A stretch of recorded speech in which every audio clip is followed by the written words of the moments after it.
14।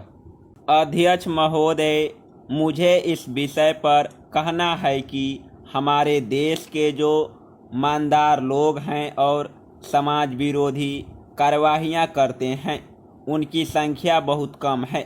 यह बात सही है कि इस देश के प्रति जो लोग न्याय नहीं करते हैं उनको ऐसा नहीं करना चाहिए, लेकिन यह सब होते हुए भी यह बात माननी पड़ेगी कि इस देश की परिस्थिति ऐसी है कि जिसमें व्यक्तिगत आलोचना करने से लाभ नहीं होगा। इस बात को ध्यान में रखकर हमारे देश के हर एक व्यक्ति को यह सोचना चाहिए कि सब लोगों के साथ एक सा व्यवहार हो, उनको समान अधिकार मिले और सबके वेतन मान एक ही आधार पर निश्चित किए जाएं, ताकि देश में सही रूप से समाजवाद आ सके।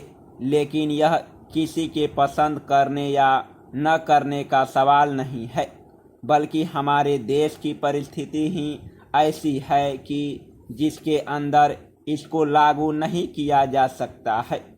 ऐसी हालत में इस प्रकार के कानून बनाने से या इस किस्म की पाबंदियां लगाने से देश का हित नहीं होगा।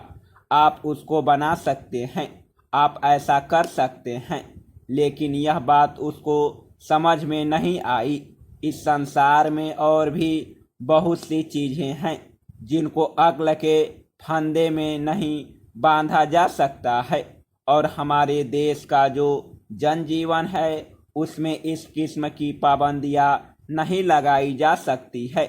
इसलिए मैं इसका विरोध करता हूं और मंत्री जी से प्रार्थना करना चाहता हूं कि इस विधेयक को इस देश की जनता के हित में वापस ले ले। लेकिन इसका मतलब यह नहीं है कि मैं देश के प्रगति नहीं चाहता हूं। यहाँ पर बहुत से माननीय सदस्य हैं जो कहते हैं कि वे इस बात का समर्थन करते हैं, लेकिन वास्तविक स्थिति यह है कि वे यहाँ तो आपके समर्थन करते हैं और बाहर इस बात का विरोध करते हैं।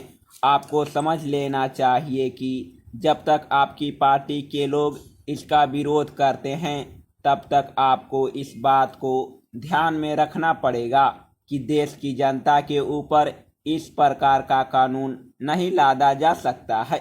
इसलिए मैं निवेदन करना चाहता हूं कि जब तक हम अपनी नीति में मूलभूत परिवर्तन नहीं करेंगे जिससे कि लोगों में विश्वास पैदा हो सके, तब तक आपकी नीतियां इस देश में सफल नहीं हो सकेगी।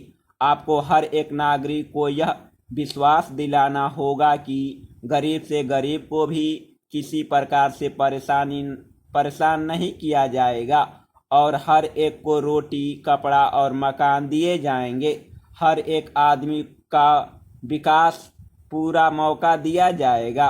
तो मैं चाहता हूं कि सरकार इस सिद्धांत को स्वीकार कर ले और देश की जनता के सामने इस बात की घोषणा करे। जब तक ऐसा नहीं किया जाएगा और लोगों में विश्वास पैदा नहीं होगी, तब तक देश प्रगति नहीं कर सकेगा।